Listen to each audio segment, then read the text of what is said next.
Folks, welcome to the Chris Salcedo Show. The politics are easy to see, but politics infecting the administration of justice is not the American way. But that isn't stopping Democrats at every level from using and abusing our system to take out what they regard as their political enemies. New York Attorney General Letitia James announcing a lawsuit against President Trump and some of his children. The suit claims the Trump Organization issued fraudulent financial statements in order to get more favorable loans. Joining me now to weigh in on this is former federal prosecutor and former lawyer of Deep Throat, John O'Connor. Mr. O'Connor, welcome to you here, sir. Many legal observers, including former U.S. Attorney General Bill Barr, are saying this move by New York's AG smacks of corruption and a political vendetta. Barr went so far as to say, by the way, he's no Trump fan, but he went so far as to say this is a, quote, hit job. Do you agree? Oh, yes, it clearly is. Bear in mind, Chris, that this was examined, with fine-tooth comb by people who wanted very badly to prosecute Trump criminally. And I think this was probably under Cyrus Vance's leadership. You had a bunch of people resigning the department. So my question is, if you can't prove this criminally, where you have to prove the case beyond a reasonable doubt, Letitia James has brought a case that you have to prove not just by preponderance of the evidence, the regular civil standard, but she's made some serious fraud allegations here. You have to prove fraud by a standard known as clear and convincing evidence, very close to the criminal standard. So I ask you rhetorically, if the if Cyrus Vance's office couldn't make a criminal case, how is Letitia James going to make her civil case with roughly the same standard of proof? I think it's going to be very hard. And also note the whole idea that this is not defrauding mom and pop.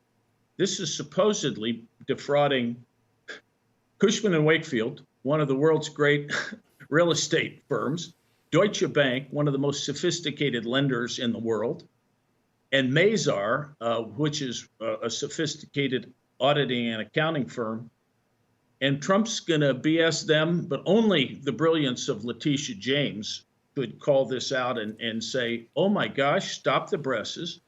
A real estate developer has actually been too optimistic about the value of his properties. My gosh, what's going to happen? Next, we might find that a politician lied about his bill. For example, we might be shocked to know that a politician said that a bill would reduce inflation when it was spending $750 billion.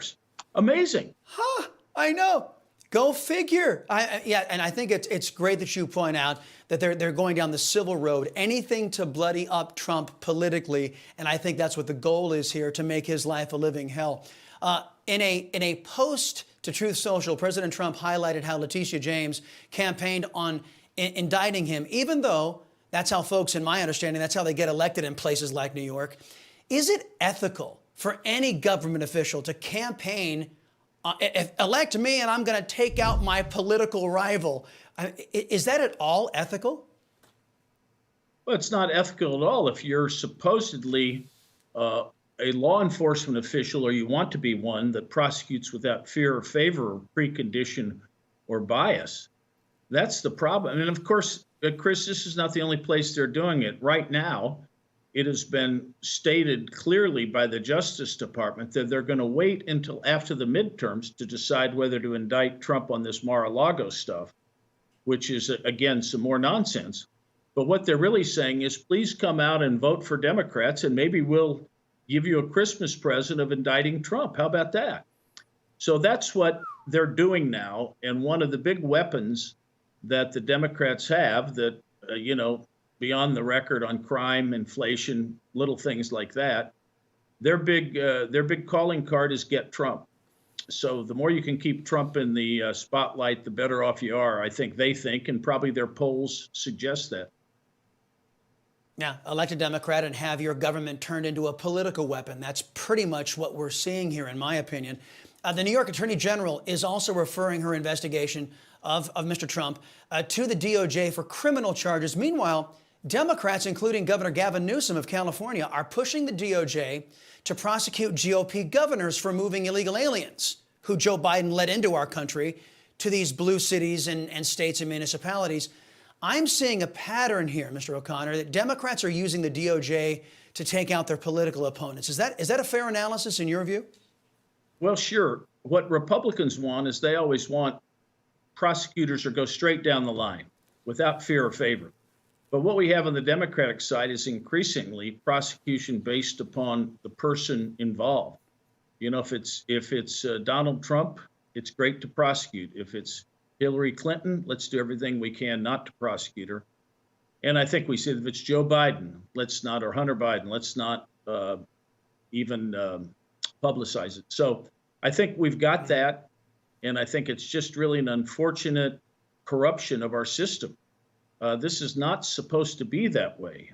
And the more we politicize this, we're back where we started. The reason that the modern FBI was founded in 1924, there had been a Bureau of Investigation, was because it was a corrupt entity that would do exactly what we're doing now. So we're back to square one. We're back to old-time corruption that we supposedly rooted out in the progressive era, back when progressives actually did a few good things. And now we are getting into soft socialism where you just simply prosecute your opponent. And Mr. O'Connor, that's a great point you just made. Those who were criticizing, even who dare call themselves Republicans, those who were criticizing those of us who want to tear down the FBI and the DOJ and rebuild them so they can have their credibility once again, and full acknowledgement that we need them. The idea that this has never happened before, it's unprecedented, history proves them wrong. Mr. O'Connor, thank you very much. I appreciate your time and expertise here on the Salcedo Show.